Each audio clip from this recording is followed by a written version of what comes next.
Hello all, എല്ലാവർക്കും സ്വാഗതം.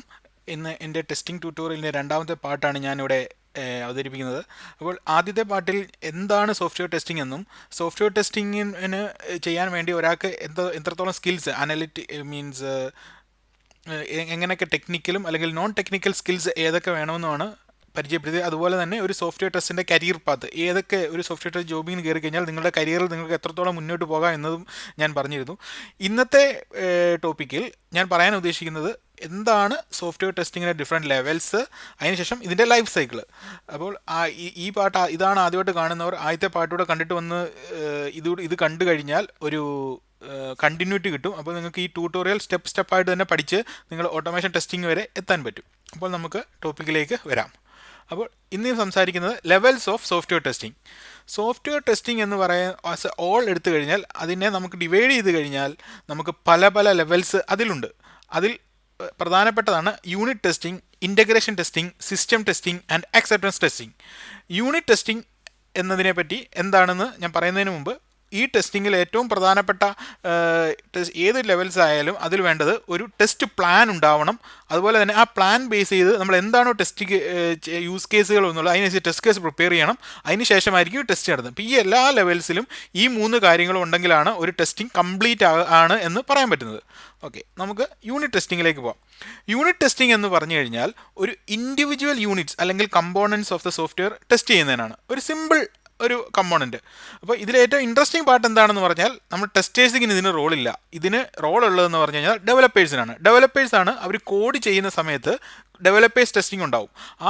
ആ ഡെവലപ്പേഴ്സ് ടെസ്റ്റിംഗ് ഫേസിൽ അവർ ചെയ്യുന്ന ഒരു ടെസ്റ്റിംഗ് ആണ് യൂണിറ്റ് ടെസ്റ്റിംഗ് എന്ന് പറയുന്നത്. ഏറ്റവും ചെറിയൊരു എക്സാമ്പിൾ പറഞ്ഞു കഴിഞ്ഞാൽ നമ്മളൊരു ലോഗിൻ പേജ് ആണ് ഡെവലപ്പ് ചെയ്യുക. ഒരു ഡെവലപ്പർ ലോഗിൻ പേജ് ഡെവലപ്പ് ചെയ്യുകയാണെങ്കിൽ അതിലൊരു ടെക്സ്റ്റ് ബോക്സ് ഉണ്ട്, ആ യൂസർ നെയിം എൻ്റർ ചെയ്യാനുള്ള ആ ഒരു ടെക്സ്റ്റ് ബോക്സ് ഉണ്ടാവും. ആ ടെക്സ്റ്റ് ബോക്സിലേക്ക് വാല്യൂ എൻ്റർ ചെയ്താൽ അത് ഡേറ്റാബേസിലേക്ക് സേവ് ചെയ്യുന്നുണ്ടോ അല്ലെങ്കിൽ അത് ഇൻവാലിഡ് മീൻസ് നമുക്ക് ആ ഒരു ലെവലിലേക്ക് ടെസ്റ്റ് ചെയ്യുന്നതിനാണ് യൂണിറ്റ് ടെസ്റ്റിംഗ് എന്ന് പറയുന്നത്.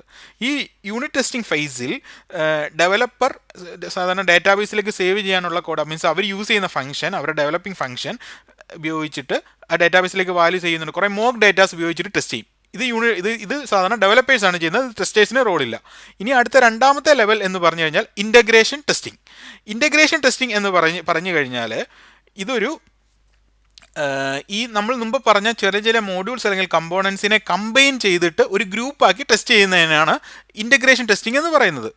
അപ്പോൾ ഒരു സിസ്റ്റത്തിൻ്റെ കംപ്ലൈൻസ് ടെസ്റ്റ് ചെയ്യുക എന്നുള്ളതാണ്, അല്ലെങ്കിൽ നമ്മുടെ ചെറിയ ഫങ്ഷണൽ റിക്വയർമെൻറ്റ്സ് വെച്ചിട്ട് ടെസ്റ്റ് ചെയ്യുന്നതാണ് ഇൻ്റഗ്രേഷൻ ടെസ്റ്റിംഗ്. കാരണം ഇൻ്റഗ്രേഷൻ ടെസ്റ്റിംഗ് ഏറ്റവും ഇമ്പോർട്ടൻ്റ് എന്താണെന്ന് പറഞ്ഞു കഴിഞ്ഞാൽ ഇപ്പോൾ മിക്ക കമ്പനികളും ഫോളോ ചെയ്യുന്ന ഒരു മോഡൽ എന്ന് പറഞ്ഞാൽ അജൈൽ മോഡലാണ്. അപ്പോൾ നമ്മൾ ഫുള്ളായിട്ട് അവസാനം വരെ വെയിറ്റ് ചെയ്യില്ല, ഓരോരോ ഫീച്ചേഴ്സ് കംപ്ലീറ്റ് ചെയ്തിട്ട് ടെസ്റ്റേഴ്സിന് കൊടുക്കും, അത് അവർ ടെസ്റ്റ് ചെയ്യും. അപ്പോൾ ഇൻ്റഗ്രേഷൻ ടെസ്റ്റിംഗ് അക്കാര്യത്തിൽ ഭയങ്കര ഇമ്പോർട്ടൻ്റ് ആണ്.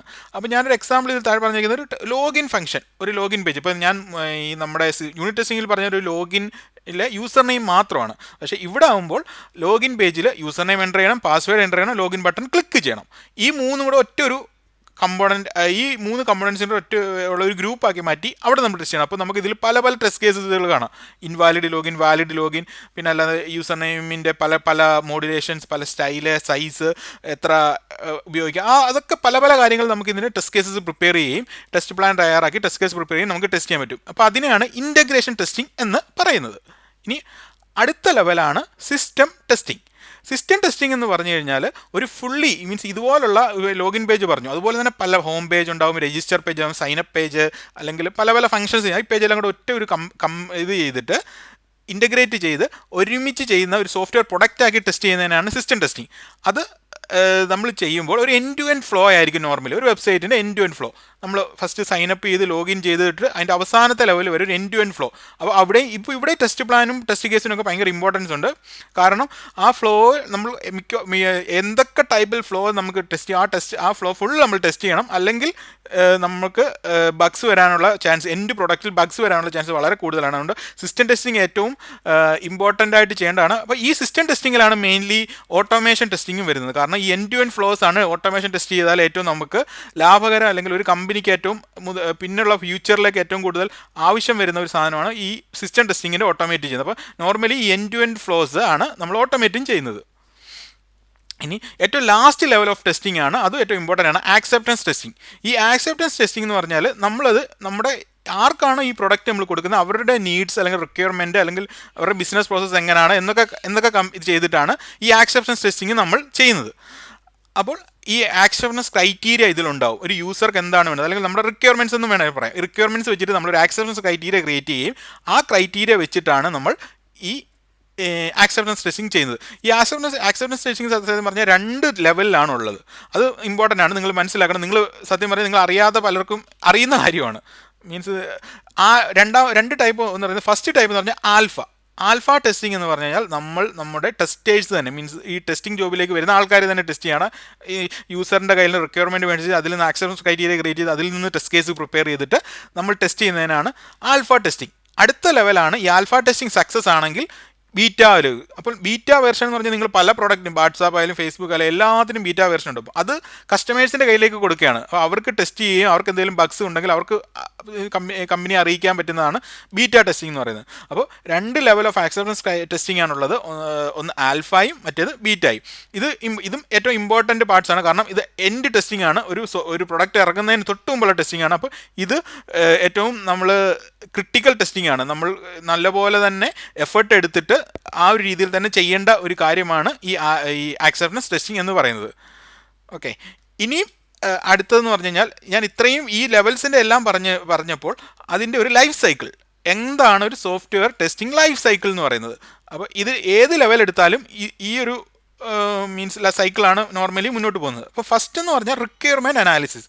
എന്തൊക്കെയാണ് നമ്മളുടെ ഒരു പ്രൊഡക്റ്റ് ഉണ്ടാക്കാൻ വേണ്ടി റിക്വയർമെൻറ്റ് ഏതൊക്കെയാണ് നമ്മൾ അനലൈസ് ചെയ്യുകയും അതിൽ നിന്ന് ആ റിക്വയർമെൻറ്റ് കളക്ട് ചെയ്യുക. ഈ റിക്വയർമെൻറ്റ് അനാലിസിസ് ഫേസിൽ സത്യം പറഞ്ഞാൽ നമ്മുടെ ടീം ഫുള്ള്, ഇതിൻ്റെ അകത്ത് നമ്മുടെ ഡെവലപ്പേഴ്സും ടെസ്റ്റേഴ്സും നമ്മുടെ മാനേജേഴ്സും ബിസിനസ് അനലിസ്റ്റും എല്ലാവരും കൂടെ ഇരുന്നിട്ടാണ് ഈ റിക്വയർമെൻറ്റ് അനലൈസ് ചെയ്യുന്നത്. അപ്പോൾ അതിൽ നിന്ന് പിന്നെ അടുത്ത ലെവലായ ടെസ്റ്റ് പ്ലാനിങ്ങിലേക്ക് പോകുമ്പോൾ ടെസ്റ്റിംഗ് ടീമായിരിക്കും അവിടെ ഇമ്പോർട്ടൻറ്റ്. ടെസ്റ്റിംഗ് ടീം ഈ റിക്വയർമെൻറ്റ് വെച്ചിട്ട് ടെസ്റ്റ് പ്ലാൻ ചെയ്യുകയാണ്. എന്തൊക്കെയാണ് നമ്മൾ ടെസ്റ്റ് ചെയ്യേണ്ടത്, ഏതൊക്കെ എൻവിറോൺമെൻറ്റാണ് നമ്മൾ യൂസ് ചെയ്യേണ്ടത്, ഏതൊക്കെ രീതിയിലാണ് എക്സിക്യൂട്ട് ചെയ്യേണ്ടത്, ഓട്ടോമേഷൻ ടെസ്റ്റിംഗ് പറ്റുമോ, അങ്ങനെ എല്ലാ കാര്യങ്ങളും നമ്മൾ ഡിസ്കസ് ചെയ്ത് ഫൈനലൈസ് ചെയ്യുന്നതാണ് ടെസ്റ്റ് പ്ലാനിങ്. അപ്പോൾ ഈ test planning normally test manager ആയിരിക്കും നോർമലി ഫൈനലൈസ് ചെയ്ത് അതൊരു ഡോക്യുമെൻ്റ് ആക്കുന്നത്.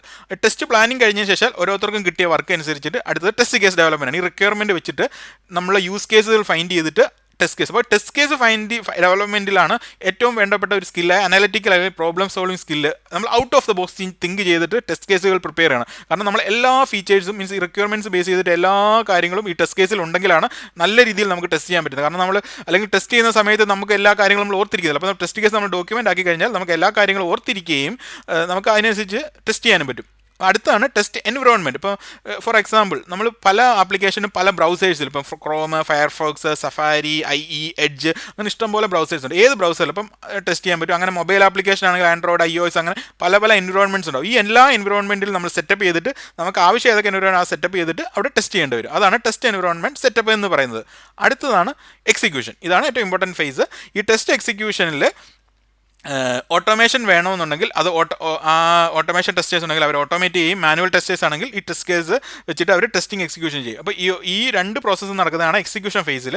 അതിനുശേഷം ഈ ഓട്ടോമേഷൻ പ്രിപ്പയർ ചെയ്ത് ഓട്ടോമേഷൻ റൺ ചെയ്ത് സക്സസ് ആകുക. മാനുവൽ ടെസ്റ്റേഴ്സ് മാനുവൽ ടെസ്റ്റിംഗ് നടത്തി ഓട്ടോമേറ്റ് ചെയ്യാത്ത ഭാഗങ്ങളോ അല്ലെങ്കിൽ മൊത്തത്തിലോ ഒരു ടെസ്റ്റിംഗ് നടത്തി ചെയ്യുക. അതിനുശേഷമാണ് പിന്നെ ഒരു എക്സ്പ്ലോറേറ്ററി ടെസ്റ്റിംഗ് എന്ന് പറയുന്നത് വേണമെങ്കിലും പറയാം. ആ ടെസ്റ്റിംഗ് എന്ന് പറഞ്ഞു കഴിഞ്ഞാൽ മൊത്തത്തിൽ ഈ നമ്മൾ ചിലപ്പോൾ നമ്മൾ ഈ ടെസ്റ്റ് കേസ് മിസ്സാകും. അപ്പോൾ നമ്മൾ മൊത്തത്തിൽ ഒരു സോഫ്റ്റ്വെയറിനെ ഒരു പുറമേ നിന്ന് നോക്കിയിട്ട് മൊത്തത്തിൽ ചില ഫ്ലോസ് ഒക്കെ ചുമ്മാ ടെസ്റ്റ് ചെയ്ത് നോക്കും. അപ്പം ചിലപ്പോൾ അങ്ങനെ ഇഷ്ടംപോലെ ബഗ്സ് ഒക്കെ കണ്ടുപിടിക്കാൻ പറ്റും. അപ്പോൾ അത്രയും ചെയ്യുന്നതാണ് എക്സ്പ്ലോറേറ്ററി ടെസ്റ്റിംഗ്. ഈ എക്സിക്യൂഷൻ എല്ലാം ഫൈനലൈസ് ചെയ്തിട്ട് അത് ടെസ്റ്റ് ഓക്കെ ആണെന്നുണ്ടെങ്കിലാണ് ടെസ്റ്റ് സൈക്കിൾ ക്ലോസ് ചെയ്യുന്നത്. അപ്പോൾ നമ്മൾ ഇത് സൈൻ ഓഫ് ചെയ്യാണ്. ടെസ്റ്റേഴ്സ് ഇത് ഓക്കെ ആണെന്ന് പറഞ്ഞ് സൈൻ ഓഫ് ചെയ്യുന്നതാണ് ഈ ടെസ്റ്റ് സൈക്കിൾ ക്ലോഷർ.